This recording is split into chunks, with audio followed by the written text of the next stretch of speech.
واعتصموا بحبل الله جميعا ولا تفرقوا صدق الله العظيم. وقال النبي صلى الله عليه وسلم كلكم راع وكلكم مسؤول عن رعيته او كما قال عليه الصلاة والسلام. اسٹیج پر رونق افروز نہایت ہی معزز اور موقر علماء کرام، دانشوران اعظام، دور و دراز سے اور ملک کے مختلف صوبوں اور ضلعوں سے تشریف لائے ہوئے معزز مہمانان اعظام، بزرگوں اور دینی بھائیوں، ہم اور آپ ملک کی ممتاز دانشگاہ اور ملک کے ایک معروف دینی ادارہ، ہم سب کا محبوب ادارہ جامعہ رحمانی منگیر کے سالانہ اجلاس میں تشریف فرما ہے۔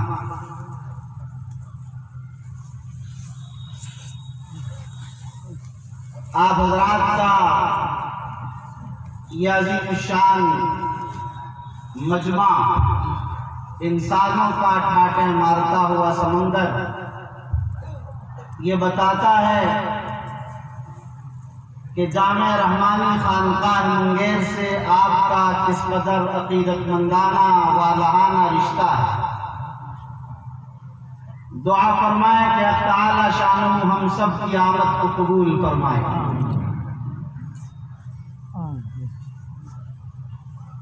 ہم اور آپ کی نگاہیں اپنے پیر و مرشد خانقاہ رحمانی منگیر کے سجادہ نشین اور جامعہ رحمانی منگیر کے سرپرست اور امارت شریعہ بہار و اڑیسہ جھارکھنڈ کے امیر شریعت کو دیکھنے، ان کے بیان سے مستفیض اور مستفید ہونے کے لیے ہم سب منتظر ہیں۔ ہماری نگاہیں ان کی تلاش میں ہیں، اس لیے میں آپ کے درمیان کچھ زیادہ دیر حائل نہیں ہونا چاہتا، چند منٹ صرف آپ کے سامنے کچھ کہنا چاہتا ہوں۔ ایک درد دل ہے جسے آپ کے سامنے رکھنا چاہتا ہوں۔ آج سے تقریباً 100 سال پہلے امارت شریعہ بہار کا قیام عمل میں آیا۔ یہ کوئی اتفاق نہیں ہے کہ حضرت مولانا ابو المحاسن محمد سجاد رحمۃ اللہ علیہ کے قلب میں داعیہ پیدا ہوا اور ذہن میں ایک بات آئی اور آپ نے اس کی بنیاد رکھ دی، ایسا نہیں ہوا، بلکہ اگر آپ صورتحال اس ملک کی دیکھیں اور اس کی تاریخ کو پڑھیں اور اس پس منظر کو آپ اپنے ذہن میں رکھیں اور بسائیں تو آپ کو اندازہ ہوگا کہ 1757 کی جہاد پلاسی سے لے کر 1857 کی جہاد شاملی تک مسلمانوں کی پے بپے مسلسل شکست خوردگی نے مسلمانوں کو جس مایوسی اور جس ناامیدی کے دلدل میں ڈھکیل دیا تھا وہ بہت عجیب و غریب ہے۔ علماء کو سولی پر چڑھایا جا رہا تھا، پھانسی کے پھندوں پر لٹکایا جا رہا تھا۔ اس ملک سے یہ نہیں کہ مسلمانوں کی حکومت چھینی جا رہی تھی، بلکہ مسلمانوں کے اسلام کو چھینا جا رہا تھا، ان کی تہذیب چھینی جا رہی تھی، ان کا شعار چھینا جا رہا تھا، ان کی زبان چھینی جا رہی تھی، ان کا قرآن چھینا جا رہا تھا، ان کے اللہ و رسول کی محبت و عظمت کو چھینا جا رہا تھا۔ حکومتیں جاتی ہیں، چلی آتی ہیں، لیکن جب اسلام چلا جاتا ہے تو بڑی دیر لگتی ہے اس کی واپسی میں۔ یہی چیزیں جس نے بے چین کیا حجت الاسلام حضرت نانوتوی رحمۃ اللہ علیہ کو کہ صرف 9 سال کے بعد ہی جہاد شاملی کے 1866 عیسوی میں دارالعلوم دیوبند قائم فرمایا۔ یہ در حقیقت ایک چراغ جلایا تھا اور خواہش تھی کہ اس چراغ سے چراغ جلتا چلا جائے۔ اسی زمانے میں حضرت قطب عالم حضرت منگیری رحمۃ اللہ علیہ بھی حضرت نانوتوی سے میرٹھ کی سرزمین پر بخاری کا درس حاصل کرنے کے لیے تشریف لے گئے تھے۔ 1866 کے بعد صورتحال کنٹرول میں آ جائے ایسا نہیں ہوا، حالات بدل جائے ایسا نہیں ہوا، حالات روز بروز بد سے بدتر اور ابتر ہوتے چلے گئے۔ 20ویں صدی کا آغاز ہے۔ مولانا ابوالمحاسن محمد سجاد رحمۃ اللہ علیہ دیکھ رہے ہیں کہ اس ملک میں مسلمان اپنے شعار اور اسلام پر اپنی زندگی گزارنا چاہے بھی تو نہیں گزار سکتے ہیں۔ ان کو بے چین کیا ان حالات میں مسلمان اپنے انداز پر نکاح اور طلاق اور خلا، وراثت، وصیت، ہبہ کے مسائل حل کرنا چاہے تو نہیں کر سکتے ہیں۔ عدالتوں میں فیصلے پر چیلنج کیا جا رہا ہے۔ 1919 عیسوی میں مولانا ابوالمحاسن محمد سجاد رحمۃ اللہ علیہ نے سب سے پہلے امارت شریعہ ہند کی تجویز رکھی، جمعیت علماء ہند کی بنیاد رکھی، لیکن امارت شریعہ ہند کا نظام نہیں چل سکا اور پورے ملک میں یہ چیز نافذ نہیں ہو پائی۔ 1921 عیسوی میں امارت شریعہ بہار کی بنیاد رکھی تاکہ مسلمانوں میں تفہیم بھی ہو، مسلمانوں میں تنظیم بھی ہو، مسلمانوں میں اجتماعیت اور اتحاد و اتفاق بھی ہو، اس امارت شریعہ کے نقبہ ہو جس کا کوئی امیر ہو، اولی الامر کا معاملہ حل ہو جائے۔ اگر اس ملک میں ہم اسلامی حکومت نہیں بنا سکتے ہیں، ان کی سوچ یہ تھی کہ کم از کم اسلامی عدالت کو قائم کر سکتے ہیں، اپنی شریعت پر چلنے کا جو حق ہمیں دیا گیا ہے اس حق کو استعمال کر سکتے ہیں۔ اسی بنیاد پر امارت شریعہ قائم کیا حضرت مولانا ابوالمحاسن محمد سجاد رحمۃ اللہ علیہ، اور پورا نظام اسی انداز پر قائم کیا کہ امیر شریعت ہے، نائب امیر شریعت ہے، قاضی شریعت ہے، ناظم امارت شریعہ ہے، اس کا ایک پورا نظام اور ایک پورا دستور العمل بنا ہے۔ مسئلہ یہ تھا کہ مسلمان اپنے مسائل کو حل دارالقضاء میں لے جا کر کرائیں، مسلمانوں میں اجتماعیت ہو، اتحاد و اتفاق ہو، مسلمانوں کے ہر گاؤں اور ہر بستی کے اندر تنظیم ہو جس کا رشتہ بلاک سے اور ضلع سے ہوتے ہوئے یہ رشتہ امارت شریعہ اور امیر شریعت تک پہنچ جائے۔ ہر آبادی کے گاؤں میں بسنے والا نقیب براہ راست امیر شریعت کا ترجمان ہے۔ اگر آپ اسے محسوس کیجئے، یہ اتنی مضبوط تنظیم اور اتنی مضبوط جماعت ہے کہ اگر اس نظام کو آپ غور سے پڑھیں اور دیکھیں اور اس پر عمل پیرا ہو جائیں تو ملک کی حالت بدل جائے اور ایسی تبدیلی اور ایسا انقلاب برپا ہو کہ مسلمان نہ تعلیم میں پیچھے رہیں گے، نہ اخلاق و کردار میں پیچھے رہیں گے، نہ اپنی تجارت اور بزنس میں پیچھے رہیں گے، ان کی اقتصادیات، ان کی معاشیات، ان کی تعلیم، سارے مسائل ان کے حل ہو گئے۔ لیکن آج جس پیمانے پر اس پر عمل کیا جانا چاہیے، نہ وہ اطاعت ہے، نہ وہ نظام ہے، نہ اجتماعیت ہے، نہ وہ تنظیم پوری ہے۔ مفکر اسلام حضرت امیر شریعت حضرت مولانا سید محمد ولی صاحب رحمانی رحمۃ اللہ علیہ نے 2015 میں امارت شریعہ کو سنبھالنے کے بعد سب سے پہلے مولانا ابوالمحاسن محمد سجاد کے اسی خواب کو شرمندہ تعبیر کرنے اور زمین پر اس نقشے کو اتارنے کے لیے ایک عظیم منصوبہ بنایا تھا کہ نقبہ کا اجلاس ضلع کے اندر ہو اور ہر گاؤں میں نقیب موجود ہو، تاکہ ہر گاؤں کا رشتہ، ہر گاؤں کے احوال، اس کی تعلیمی بھی، اس کی عملی بھی، اس کے مسائل بھی، اس کے تنازع بھی، ان کے اختلافات بھی، ان کے جھگڑے بھی، ان کی معاشی صورتحال بھی، ساری صورتحال سے براہ راست امیر شریعت واقف ہو۔ 9 ضلعوں میں یہ نظام نہیں بنا، لیکن وہ کام ابھی پورا نہیں ہوا تھا کہ ہم سب کے پیر و مرشد حضرت امیر شریعت رحمۃ اللہ علیہ اللہ کے پیارے ہو گئے۔ دعا فرمائیں کہ اللہ تعالیٰ ان کی قبر کو نور سے بھر دے، اللہ تعالیٰ کروٹ کروٹ انہیں چین و سکون نصیب فرمائے۔ انہوں نے اپنی زندگی کو، پوری زندگی امت کے لیے اور اپنی پوری زندگی کو امت اور ملت کے لیے انہوں نے وقف کر دیا، اسلام کے لیے وقف کر دیا تھا، دن اور رات اسی سوچ و فکر میں۔ آج وہ ہمارے درمیان پہلا اجلاس ہے کہ وہ تشریف نہیں رکھتے۔ ہمارے عرب کے دلوں میں جو ان کے لیے غم ہے، وہ ہم سب اس درد کو اور اس غم کو محسوس کر رہے ہیں، لیکن یہ یقین مانیے کہ اللہ کا فیصلہ ہے، ہر ایک اس دنیا میں آیا ہے جانے کے لیے، لیکن اگر مفکر اسلام چلے گئے تو اللہ نے ہم اور آپ سب کو ایک مفکر ملت عطا فرما دیا۔ خانقاہ رحمانی کے سجادہ نشی سے اپنی حیات میں اپنے صاحبزادے محترم کو سجادہ نشی بنا دیا تھا۔ آپ جانتے ہیں،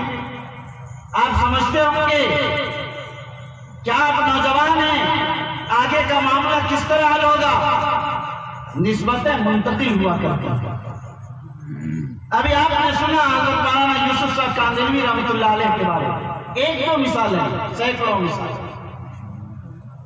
جس طرح خود حضرت امیر شریعت رابع رحمۃ اللہ علیہ کے وصال کے بعد جو پرانے لوگ ہیں وہ جانتے ہیں، وہ سمجھتے تھے کہ اب کیا ہوگا۔ آج الحمدللہ ہم اور آپ سب محسوس کر رہے ہیں ان کے بیانات سے، ان کے خطابات سے، ان کے افکار سے، ان کے خیالات سے، ان کے عزائم سے، ان کے منصوبوں سے کہ وہی عزم جمع اور وہی پیہم عمل کا جذبہ لے کر امیر شریعت دامت برکاتہ العالیہ تشریف لائے۔ یاد رکھیے، حضرت امیر شریعت دامت برکاتہ العالیہ ابھی مہینہ 1.5 مہینہ ہوا امیر بنے، لیکن اس عرصے میں امارت شریعہ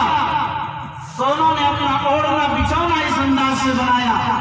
کہ روزانہ میٹنگوں کا سلسلہ، اس کو بہتر سے بہتر بنانے کا جذبہ اور اس کے لیے جو افکار اور خیالات مسلسل آ رہے ہیں،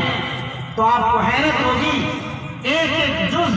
اور ایک ایک چیز پر حضرت امیر شریعت دامت برکاتہ العالیہ کی جو نگاہ ہے، یقین مانیے حیرت ہوتی ہے جو عزائم اور منصوبے۔ حضرت امیر شریعت رحمۃ اللہ علیہ کی حیات میں ابھی انتقال سے چند مہینے پہلے کی بات ہے، ایک میٹنگ میں مکتب کے نظام پر بات آئی۔ میں نے حضرت رحمۃ اللہ علیہ سے کہا کہ حضرت مکاتب کا تو ایک لمبا نظام ہونا چاہیے، اس کے لیے پورا خاکہ بنایا گیا۔ حضرت دامت برکاتہ العالیہ نے اب اسے دیکھا، بڑا پسند کیا۔ حضرت کی خواہش ہے کہ حضرت رحمۃ اللہ علیہ کے جو چھوڑے ہوئے کام ہیں، جو نقوش ہیں، چاہے وہ جامع رحمانی کی شکل میں ہو، خانقاہ رحمانی کی شکل میں ہو، عمارت شریعہ کی شکل میں ہو، رحمانی کھڑکی کی شکل میں ہو، رحمانی فاؤنڈیشن کی شکل میں ہو، ان کاموں کو، ان خوابوں کو ہم سب کو مل کر آگے بڑھانا ہے انشاءاللہ۔ لیکن ظاہر ہے کہ اس کے لیے ضرورت اس بات کی ہے کہ حضرت رحمۃ اللہ علیہ کی جو طاقت ہے، وہ طاقت ہم اور آپ سب ہیں، اس لیے ہماری طاقت جب ملے گی تو انشاءاللہ العزیز کام ہوگا۔ وہ یہ چاہتے ہیں کہ گاؤں گاؤں میں مکاتب کا نظام قائم کیا جائے۔ آج بچوں کی دینی تعلیم و تربیت کی جو صورتحال آپ واقف ہیں کہ باپ بھی اپنے بچے کو ایک تماچا رسید کرتے ہوئے یا ان کو کچھ سمجھاتے ہوئے، موبائل سے روکتے ہوئے اور شراب اور جوئے سے ان کو روکتے ہوئے ڈرتا ہے، سہما رہتا ہے، کچھ نہیں کہہ پاتا ہے، جو معاشرے کی بدترین صورتحال ہے آپ واقف ہیں۔ اس کا حل تعلیم کے ساتھ ساتھ اس کی بہتر تربیت بھی اس کے لیے ضروری ہے۔ نئی قومی تعلیمی پالیسی 2020 سے جو مستقبل میں انقلاب آنے جا رہا ہے، جو عظیم تبدیلی آنے جا رہی ہے، آپ کو حیرت ہوگی کہ ہر 3 سال کے بچے کے لیے اسکول جانا لازم ہے۔ کوئی بچہ اپنے گھر میں یا مدرسہ مکتب میں نہیں رہ سکتا ہے۔ ایسی صورتحال میں مدارس کے جہاں دارالاقامہ کا نظام ہے، بچے دینی تعلیم حاصل کر رہے ہیں، اس میں کیا نظام بنے گا؟ حضرت امیر شریعت رحمۃ اللہ علیہ سے اس موضوع پر اس وقت بھی بات ہوئی تھی، حضرت مکاتب کے نظام کو مستحکم کرنے کے لیے کہ یہی اس ملک میں بدل ہے۔ جو بچے اسکولوں میں پڑھ رہے ہیں ایک بڑی تعداد میں 97% بچے اسکولوں میں تعلیم حاصل کر رہے ہیں، کیا ان کی دینی اور بنیادی تعلیم کا کوئی نظام کیا گیا؟ کیا صباحی اور مسائی مکاتب نہیں قائم کیے جا سکتے ہیں؟ کیا یہ نظام بنایا گیا؟ نہیں بنایا گیا۔ جب نہیں بنایا گیا ان کے لیے کلمہ طیبہ کا نظام بنایا گیا، نماز کی تلقین اور تعلیم کے لیے ہم نے کوئی ترتیب بنائی؟ یقیناً نہیں بنائی۔ تو یقین مانیے کہ اگر یہ بچہ دین سے دور ہو، دین سے بیزار ہو، ایمان سے پھر جائے، ارتداد اختیار کر لے، ہماری بچیاں ارتداد اختیار کر لیں، ہماری بچیاں غیروں کے ساتھ چلی جائیں، رشتے کر لیں، ایمان سے پھر جائیں، یہ سارے معاملات اگر آ رہے ہیں تو کیا اس لیے نہیں کہ ہم نے ان بچوں کے دل میں ایمان و یقین کی بیج نہیں بویا، انہیں اتنا مضبوط و مستحکم ایمان نہیں دیا جیسا سیدنا شیخ عبد القادر جیلانی کو اس ایمان دیا تھا۔ کچھ بھی ہو جائے بیٹا تمہیں سچ بولنا، جھوٹ نہیں بولنا ہے۔ کیسا قلب و جگر میں پیوست کیا ہوگا کہ 40 دینار تو نکال کر دے دیا لیکن جھوٹ نہیں بولتے۔ ہمیں اپنے بچوں کی تعلیم و تربیت کا یہ نظام بنانا پڑے گا۔ کلکم راع و کلکم مسئول عن رعیتہ، مدرسہ بھیج دینا، مکتب بھیج دینا، استاد و معلم کے حوالے کر دینا یہ کافی نہیں ہے۔ ہم اور آپ سب ذمہ دار ہیں کہ قیامت میں آپ کے ماتحتوں کے بارے میں آپ سے پوچھا جائے گا کہ تم نے کیا کیا۔ آپ صوفی بن جائیں، نمازی بن جائیں، عالم بن جائیں، تبلیغی بن جائیں، جو چاہے بن جائیں، لیکن آپ کی ذمہ داریاں یہ بھی ہیں۔ ہم سبوں کے آقا و مولا سرکار دو عالم صلی اللہ علیہ وسلم نے اعلان فرما دیا تھا، کلکم راع و کلکم مسئول عن رعیتہ، ہر شخص سے ان کے ماتحتوں کے بارے میں پوچھا جائے گا۔ آج ہم اپنے گھروں کو نہیں سنبھال رہے، اپنی ذات کو نہیں سنبھال رہے، بڑی لمبی چوڑی اصلاح کی باتیں، اور بازاروں میں بیٹھ کر، چوک میں بیٹھ کر، اور ہاٹ میں بیٹھ کر، چائے کی دکانوں میں بیٹھ کر اور پان کھاتے ہوئے بڑی بڑی عالمی باتیں کرنے لگ جاتے ہیں۔ یاد رکھو میرے بزرگوں، سب سے پہلی ذمہ داری ہے ہم اپنے آپ کو بدلیں، اپنے اندر تبدیلی لائیں، انقلاب پیدا کریں، اپنے گھر کو سنبھالیں، گھر والوں کو سنبھالیں، پھر سماج اور معاشرہ۔ آپ نے اگر اپنے بچے کو پڑھا لیا تو آپ سمجھتے ہیں کامیاب ہو گئے۔ آپ کا بچہ وہ نہیں جس کو آپ نے پیدا کیا ہے، آپ کا بچہ وہ سب ہے جو آپ کے سماج اور معاشرے میں پھر رہا ہے۔ آپ کو ان پر بھی نظر رکھنی ہوگی۔ حضرت امیر شریعت دامت برکاتہم العالیہ کی یہ بھی خواہش ہے کہ حضرت والد صاحب رحمۃ اللہ علیہ نے یہ اعلان کیا تھا امیر شریعت بننے کے بعد کہ ہر ضلع میں ایک CBSE طرز کا اسکول ہو جہاں اسلامی نظام کے ساتھ پورا سسٹم ہو، لیکن حضرت امیر شریعت دامت برکاتہم العالیہ نے فرمایا اور مجھ سے براہ راست عرض کیا کہ مولانا میں یہ چاہتا ہوں کہ CBSE اسکول میں لاکھوں نہیں کروڑوں کا بجٹ آنے کے بعد پھر وہ پورا نظام زمین سے لے کر پوری بلڈنگ کے بعد کھڑا ہوا۔ کیا یہ نہیں ہو سکتا کہ ہم فوری طور پر اس میں تیزی لائیں اور جہاں جو زمین جو مکان میسر ہو جائے، نہیں 10ویں اور 12ویں تک ہم شروع سے ہی اس نظام کو فوری طور پر شروع کر دیں، اس طرح تاکہ جتنا زیادہ سے زیادہ ہو سکے تیزی آ جائے۔ جب اسکول شروع ہو جائے اس کے بعد پھر کلاس وائز اس کو بڑھاتے رہیں اور پھر وہ نظام وہاں پر پہنچ جائے گا۔ اسی ارادے کے تحت، اس مہم کے تحت اور اسی منصوبے کی تکمیل میں جماعت شریعہ مسلسل اس پر لگی ہوئی ہے اور بڑی تیزی کے ساتھ اسکولوں کے قیام پر بھی بات چل رہی ہے۔ دعا فرمائیے، کوشش یہ ہے کہ ان سال 2022 سے کم از کم 4 اسکولوں کے نئے 4 اسکولوں کا آغاز ہو جائے۔ بہرحال اس پر بھی مسلسل کوشش جاری ہے کہ ہمارے فیصلے اسلامی عدالت میں ہوں، اسلامی شریعت کے ساتھ ہوں۔ اسی انداز پر ہمیں اپنے تنازع اور جھگڑوں کو حل کر لینا چاہیے۔ آج مسلمانوں کا معاشرہ اختلاف و انتشار سے جس تیزی کے ساتھ پھیل رہا اور بڑھتا جا رہا ہے، اس کو حل کرنے کے لیے اپنی انا کا مسئلہ بنا کر جس طرح کوٹو کچہری کے چکر لگ رہے ہیں، آپ اور اب سب واقف ہیں۔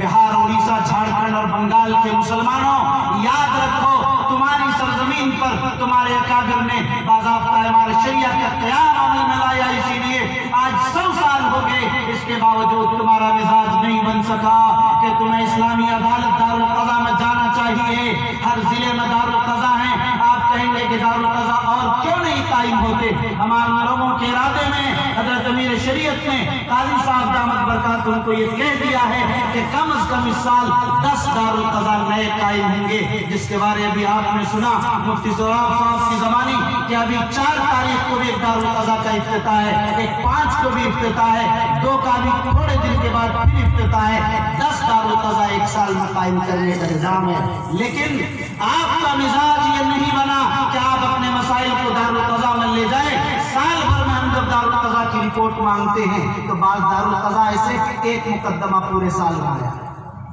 ایک مقدمہ پورے سال میں آیا ہے۔ آپ بتائیے کہ ہم قاضی کا خرچہ، دارالقضا کا خرچ اور اس پورے سسٹم پر خرچ ہمارے شریعہ کر رہی ہے، مگر آپ اس عدالت میں تشریف نہیں لے جاتے، اپنے جھگڑے حل نہ کرا کر آپ کوٹ اور کچہری کے چکر لگاتے ہیں۔ آپ مسلمان ہیں، صاحب ایمان ہیں، آپ کے دل میں اگر ایمان ہے تو آپ کی آیت یاد نہیں، مستحضر نہیں، بلکہ آپ کو حفظ ہونے چاہیے یہ آیت، اطیعوا اللہ والرسول واولی الامر منکم، اولی الامر تک پہنچے۔